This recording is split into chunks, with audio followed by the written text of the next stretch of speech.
رزق میں برکت اور کچن کے گندے برتن، ایک حیرت انگیز سبق آموز واقعہ۔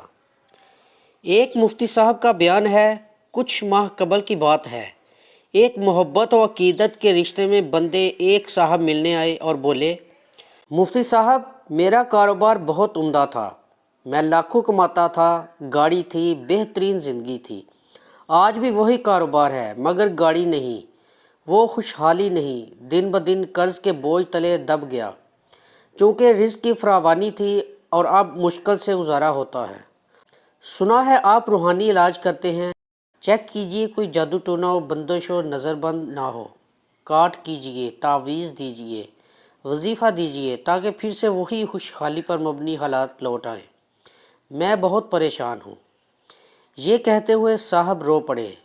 میں نے ان سے کہا، پریشان نہ ہوں، میں آپ کے گھر کے برتنوں پر دم کروں گا، خوشحالی لوٹ آئے گی۔ انہوں نے کہا، کیا مجھے گھر کے برتن لانے پڑیں گے یا آپ گھر آئیں گے؟ میں نے کہا، نہ میں گھر آؤں گا نہ آپ کو برتن میرے پاس لانے پڑیں گے۔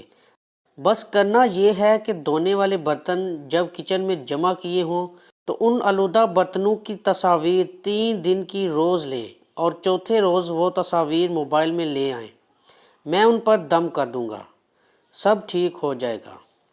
3 دن بعد جب تصاویر سامنے آئیں تو برتن دیکھے تو کسی میں کچھ سالن تھا، کسی میں کچھ، یعنی رزق ضائع ہو رہا تھا اور دھل کر گندے نالے میں جا رہا تھا۔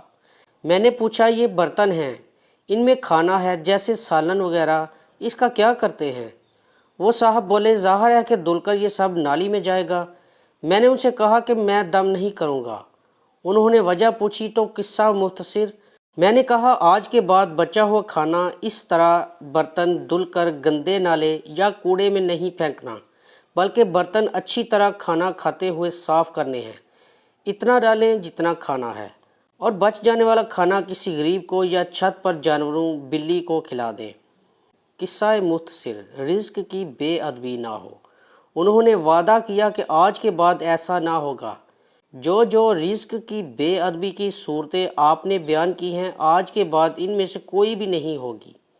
میں نے ان کی تسلی کے لیے 21 دفعہ برتن پر سورہ فاتحہ پڑھ دی کہ نفسیاتی طور پر ان کو تسلی ہو کہ واقعی دم کیا ہے۔ کچھ دن بعد وہ ملنے آئے اور مجھ سے گلے ملے اور رونا شروع کر دیا، ہاتھ چومے اور حد سے زیادہ عقیدت کا اظہار کیا اور بولے، مفتی صاحب اب میرا کاروبار بہت بہتر ہو گیا ہے، بہترین اور بڑے بڑے آرڈر دوبارہ ملنا شروع ہو گئے، آپ کے دم نے تو کمال کر دیا۔ میں نے ان سے کہا، حضور اکرم صلی اللہ علیہ وآلہ وسلم کی حدیث کے مطابق رزق کی بے ادبی تنگ دستی لاتی ہے۔ آپ نے کاروبار بیان کیا، اس میں کوئی شرعی خرابی نہ تھی، آپ نماز بھی پڑھتے تھے، تو مجھے اس وقت آئیڈیا ہوا کہ کہیں رزق کی بے ادبی کے شکار نہ ہوں۔ آپ نے رزق کا ادب شروع کیا تو وہ واپس لوٹ آیا، بس اتنی سی بات تھی۔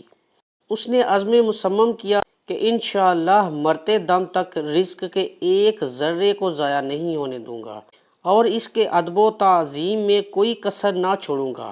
میں نے کہا، اگر تم نے واقعی ایسا کیا تو واپس گاڑی بھی آئے گی اور بینک بیلنس بھی۔ اللہ پاک ہمیں رزق کا ادب کرنے کی توفیق عطا فرمائے، آمین یا رب العالمین۔